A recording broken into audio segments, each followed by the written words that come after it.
sight. I love this great country, and I'm so grateful to be here with all of you. I was walking around earlier today, and I feel this sense of hope, of inspiration and motivation, because you know how serious the task at hand is before us. Never before in my life did I think that we would be having to gather here in a place like this with the knowledge that our fundamental rights and freedoms, the principles of this great country, are under attack. Not by some foreign power, but from those in some of the highest positions of power right here in our own government. It's for this reason that this is the most important election of our lives. Now, you may have heard this over and over again. Oftentimes, this is a line that's used by politicians as they are running for office.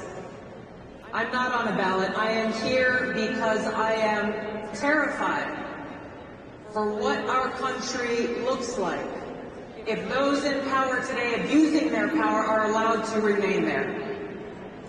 This country that we love will become unrecognizable. And my concern is that once our freedoms are lost at that point, it will be virtually impossible to get them back. We are seeing attacks on freedom of speech. We are seeing an unprecedented assault on the rule of law, the weaponization of our Department of Justice and law enforcement, the national security state, to go after Joe Biden's political opponents. We're seeing the fundamental pillars and foundations of our democratic republic being undermined. The mission that we have before us is a no-fail mission. It is a no-fail mission. And it's not up to someone else to fight this battle to defend our freedom. It is up to every single one of us as Americans.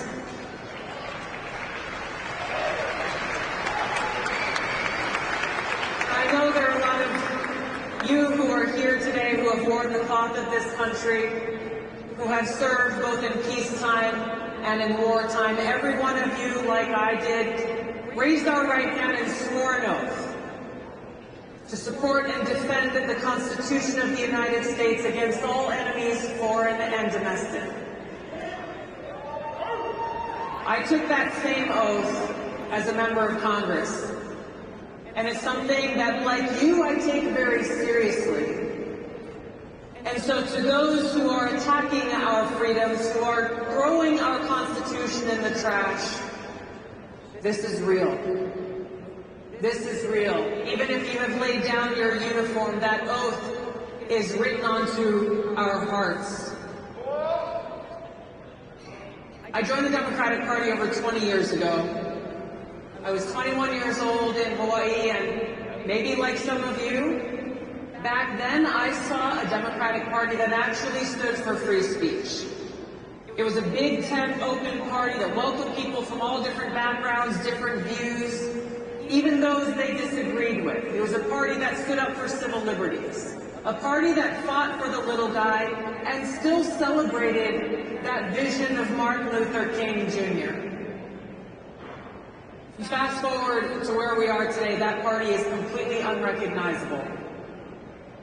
I left the Democratic Party because it is now under the control of an elitist cabal of woke warmongers who are doing all that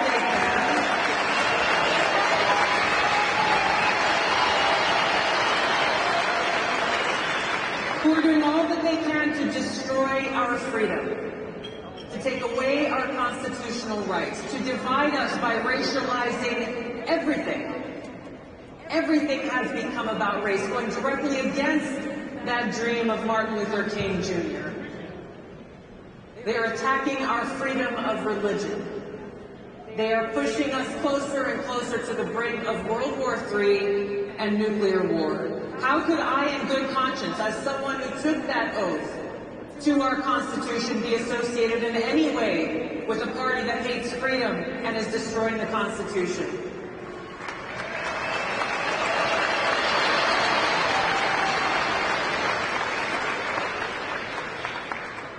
These are very powerful people with powerful tools that they are weaponizing against us and against our freedoms.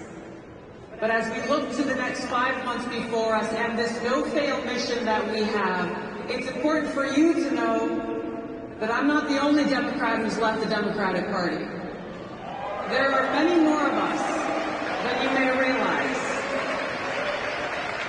I meet or hear from people every single day as I travel across the country who will come up to me and say, I did the same thing that you did. I felt the same way that you did. Just here today, I met a woman who came up to me and shared that she was unable to convince her daughter, who was working for Gavin Newsom, to leave the Democratic Party. But once she heard my